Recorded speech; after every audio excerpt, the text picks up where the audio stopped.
Servicio Divino de Palabra, domingo 20 de junio de 2021. Apóstol Claudio González. Bien, mis amados, el texto para hoy está escrito en Juan, en el capítulo 17, versículos 20 y 21. Mas no ruego solamente por estos, sino también por los que han de creer en la palabra de ellos, para que todos sean uno, como tú, oh Padre, en mí y yo en ti, que también ellos sean uno en nosotros, para que el mundo crea que tú me enviaste. Muchas gracias. Bien, mis amados, para todos una muy cordial bienvenida. Soy portador aquí junto al querido obispo, de los saludos de nuestro apóstol de distrito, a través de él también el corazón de nuestro apóstol mayor, de todos los apóstoles y obispos para todos.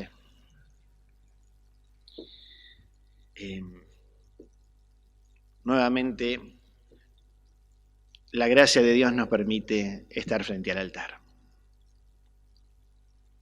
Nuevamente podemos escuchar lo que el Espíritu nos quiere decir. Y estos días leía un oficio del apóstol mayor.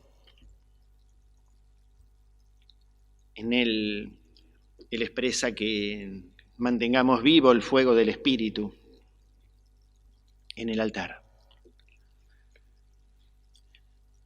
Porque ese fuego nos da luz y no solamente ilumina nuestro corazón, sino nuestro camino. Nos da calor, hermanos, siempre nos va a mostrar su amor. Nos va a formar como herramientas, porque el fuego precisamente forma herramientas. Y me pregunto en todo este tiempo que estamos en esta pandemia, escuchando los oficios así a través de transmisión,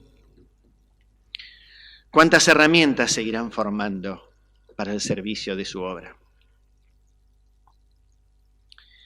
Y sería muy hermoso que cuando volvamos a una normalidad, y el apóstol mayor nos ha pedido que volvamos mejor, entonces que podamos ver esas herramientas para nuestra bendición y para nuestra alegría.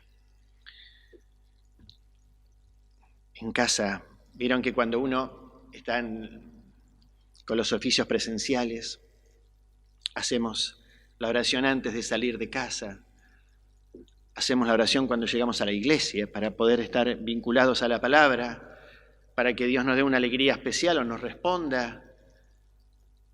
O sea, esas oraciones tienen un peso, nos vamos predisponiendo para que la palabra nos haga bien. Y cuando venimos a la iglesia sabemos que la oración la colocamos a los pies del altar, pero en casa estamos frente a un televisor, a una pantalla o al celular. Miren, cuando la palabra proviene del Espíritu, tiene que generar un altar de gracia allí donde estemos. Y nosotros debemos vincularnos en la oración entrañable a Dios para que esto sea posible en casa, en la comodidad de nuestro hogar. Entonces ahí sí la palabra da el efecto indicado para el cual el Espíritu nos la trae, hermanos. Tenemos la palabra para este día, en este texto que hemos leído. Es la oración pontifical o la oración sacerdotal de Jesús, que la hace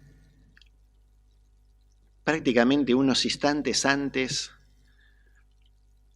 de que Él salga y lo tomen detenido, lo lleven ya para matarlo.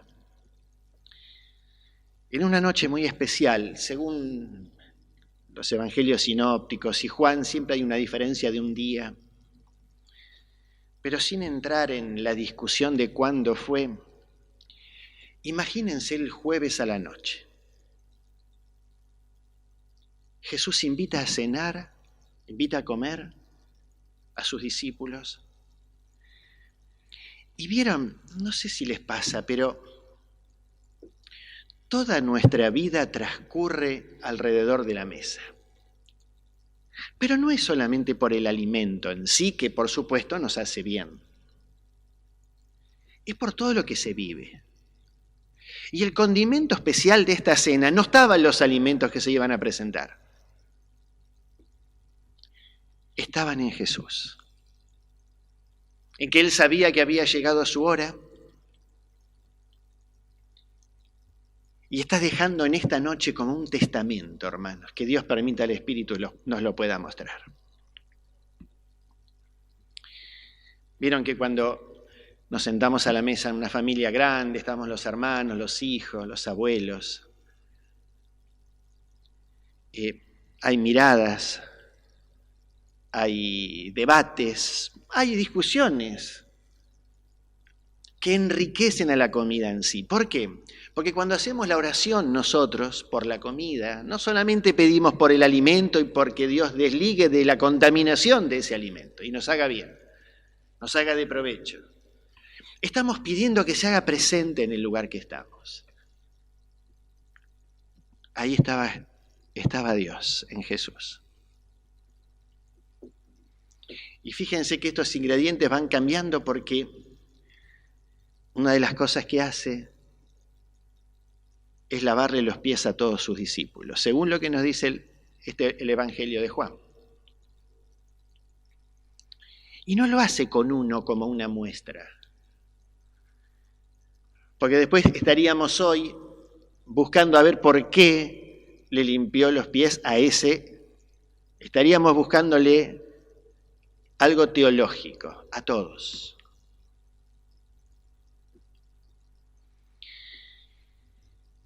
Y cuando termina se sienta y hace una pregunta, ¿entendieron lo que hice? Ejemplo os he dado. Así quiero que sirvan al pueblo.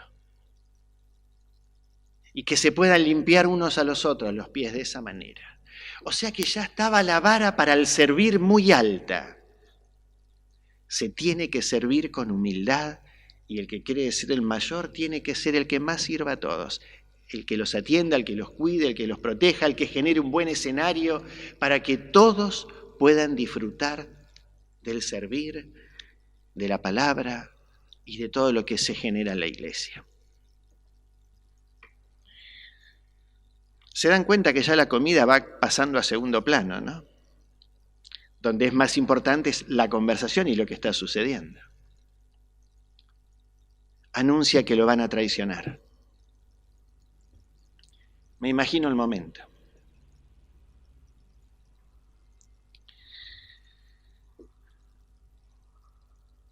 Anuncia que va a enviar al Espíritu Santo.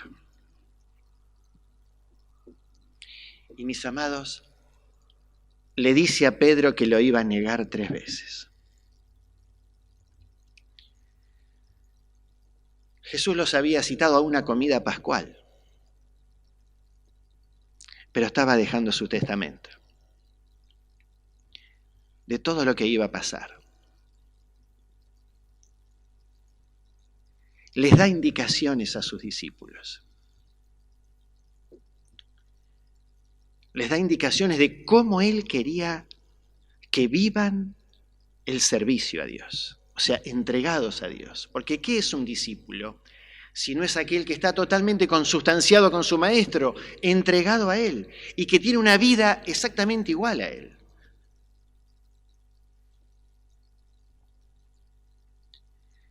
El discípulo es el que lleva la misma vida, es el que quiere aprender y el que quiere disfrutar esa enseñanza.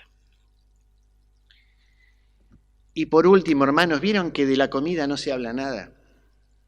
Pero era la comida pascual, donde el tema fundamental era la redención esa noche. Pero se levanta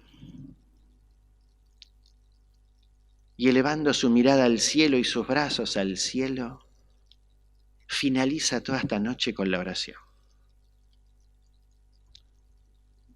Con esa oración sacerdotal de Jesús. donde la oración tiene un inicio, que es donde Él pide ser glorificado, pero no para Él, para que todos puedan ver la gloria de Dios. Eso es hasta el versículo 5, pero luego hay 15 versículos donde ruega por sus discípulos, por sus apóstoles. Me recordó, hermanos, cuando yo empecé a servir a Dios como hermano acompañante. Vieron que Jesús hace un rato le estaba dando las instrucciones, pero después oró por ellos. No es simplemente decirnos qué tenemos que hacer. A mí el diácono, el pastor me decían, esto lo hacemos así, esto lo hacemos de esta manera, el altar se prepara así, el resumen se hace de esta manera, pero se oraba por esa tarea. El pastor oraba por esa tarea. Y acá Jesús está orando por ellos. Hasta que la oración tiene otro alcance.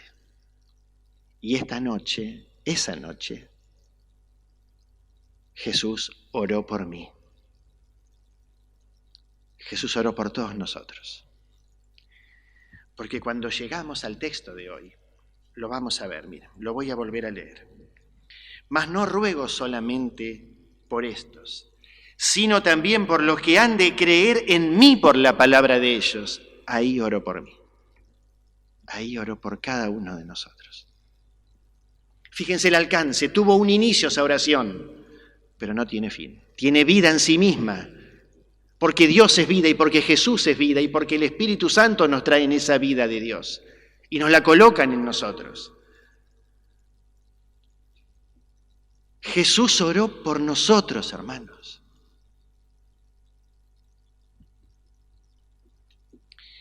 Y recordé el primer día cuando entré en la iglesia, no entendía algunas cosas del ritual. Lo que me dijeron es, si todos se paran, vos parate, cuando todos se sientan, vos te sentás. Fue un sermón de juventud en la iglesia Villa Atlántida, estaba el anciano Frade. No entendí mucho de algunos detalles, pero percibí el fuego del Espíritu en el altar, en la palabra, y lo que generó ese siervo en mí. Luego lo han hecho todos los pastores también.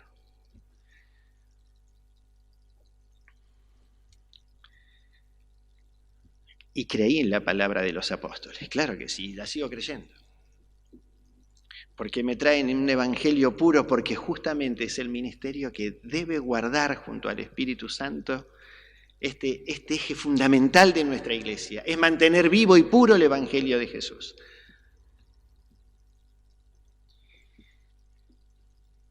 Pero hermanos, Jesús ora por la unidad, no solamente por mí. Fíjense, para que todos sean uno.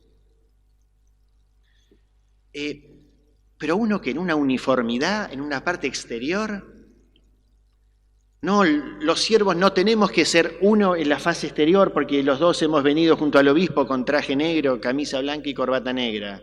Debemos ser uno por el sentimiento que tenemos por Dios, uno en el corazón, uno en el vínculo de la fe, en el amor y en la oración. Y cada uno con su don, que lo pueda trasladar de la mejor manera para el servicio a Dios.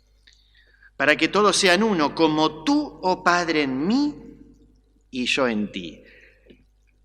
Me está pidiendo Dios que nuestra unión sea igual a la de Él con Dios. No es la que yo creo, es la que dijo Jesús. Porque cuando oró por mí me está pidiendo esto. Si siento que oró por mí me está pidiendo esto, que me vincule en el sentir de Dios. ¿Por qué me pide esto? Porque esta oración tiene vida. ¿Cuál es el alcance en sí misma? Miren, hermanos, para que el mundo crea que tú me enviaste. Es contundente esto. O sea que el mundo va a creer que Jesús está en base a nuestra unidad, a nuestra comunión.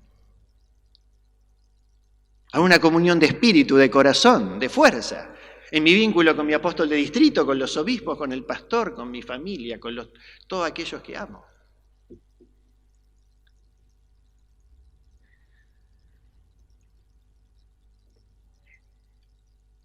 Cuando lavó los pies, en ese servicio nos colocó en una vara muy alta de cómo tenemos que hacerlo. Pero ¿saben qué? En esta misma noche, en la mitad de la noche, dio un nuevo mandamiento, que es vinculante para nuestra fe. Y hoy lo trae el apóstol mayor.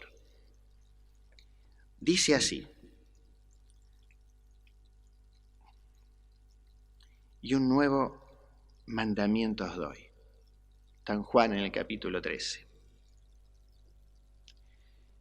Que os améis los unos a los otros. Y en esto todos conocerán que son mis discípulos. Nuevamente me está pidiendo cómo tengo que obrar en el amor para mostrar a Dios, para mostrar la gloria de Dios. Todo esto pasó esta noche, de la comida no se habla nada.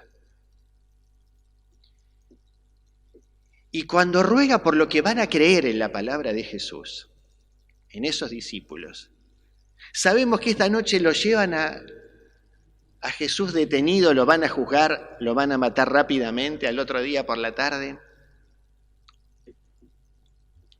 Y pareciera que estos hombres por los que él oró se dispersaron. Pero ya él había orado por los que iban a creer por la palabra de ellos. ¿Y qué sucedió en Pentecostés? ¿Qué sucedió en Samaria cuando fue Felipe a predicar? Toda la ciudad, hasta un mago se convirtió. Fíjense cómo se expande. Viene un tesorero de la reina de Candace, es bautizado luego por él y llega un bautizado a África. No sabemos el testimonio de él, lo que sí sabemos es qué sucedió con lo que hemos de creer por la palabra de ellos.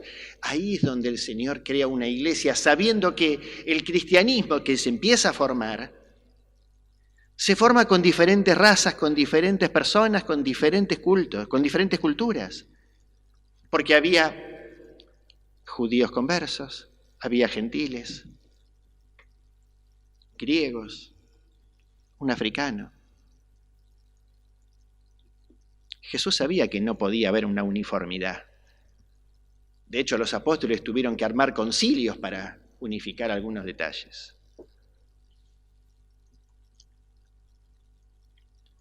Pero para que la iglesia sea una, para que la iglesia de Cristo sea una, y que está conformada por todos aquellos bautizados en nombre de la Trinidad, en la cual pertenecemos, porque nosotros también fuimos bautizados en nombre de esa Trinidad. Aunque haya diferentes características cristianas, nosotros estamos en nuestra iglesia nueva apostólica, reconociendo fervientemente a Dios, sabiendo que la iglesia es una porque hay un solo Dios creador, un solo Dios redentor y salvador, y un solo Dios que nos conforte y que nos lleva a toda verdad. O sea, la cristiandad es una en el reconocimiento a un único Dios. Podemos ser uno a través de la fe, porque a los que creen, Dios le hace posible el vínculo con la Trinidad. Al que cree todo es posible. Y mis amados, también podemos ser uno con otra persona en el reconocimiento, en la fe, en la oración, en el servicio.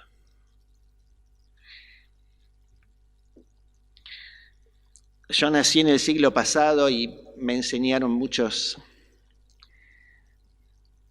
refranes, y había, dentro de las formas de enseñanza, había una cultura que te decían: Si no querés tener problemas, no hables de fútbol, no hables de política, ni hables de religión. ¿Lo pueden recordar algunos?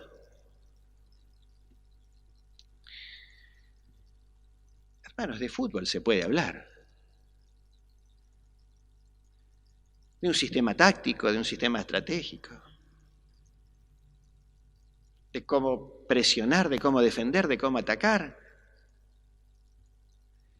Si el Hijo de Dios os libertare, seréis verdaderamente libre. No cercenemos el diálogo. Pero si alguien decide hablar de su equipo, de algún jugador, se terminó la conversación porque dejamos de hablar de fútbol. De política pasa lo mismo. Es hermoso la política exterior, los balances comerciales, la política social, los recursos naturales. Hablar de esto enriquece a las personas, pero si alguien quiere hablar de algún partido puntual o de algún político, ya no se puede hablar más. ¿Y de religión? ¿Qué hacemos? El que cree tiene que llevar el Evangelio. Y acá estamos en un país culturalmente que es cristiano. O sea que hay muchas cosas que nos unen para hablar. Porque la Iglesia de Cristo tiene muchos bautizados y pocos concurrentes al altar de gracia. Y estos días, maravillosamente bien, miren, me sigue latiendo una palabra que dijo el obispo Varela de Uruguay. A veces, ¿cómo le decimos a alguien que conozca nuestra iglesia? Y él dijo, pasen y vean. Como ese discípulo que cuando le fue a dar testimonio al otro le dijo, vení y ve. Hermanos, a veces no tenemos una palabra.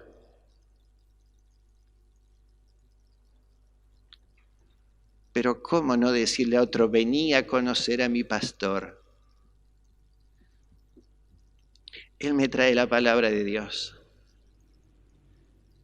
Como somos todos necesitados de la gracia, nos vinculamos en el perdón. Y este perdón nos da un signo que es esencial para nuestra vida de fe, que es la solidaridad con aquel que comete un error.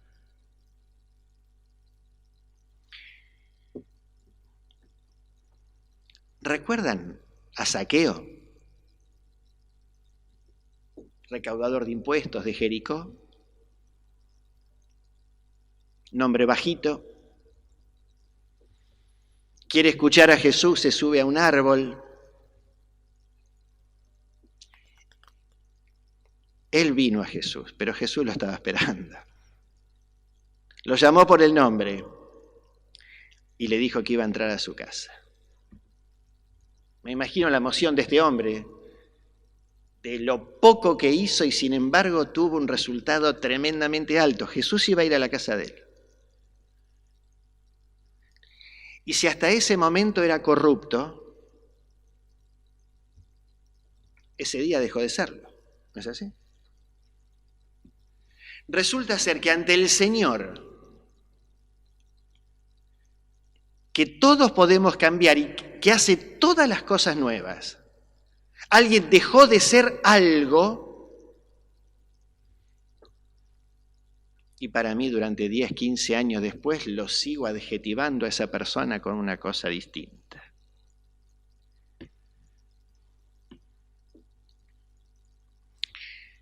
La vara siempre es alta, ¿eh?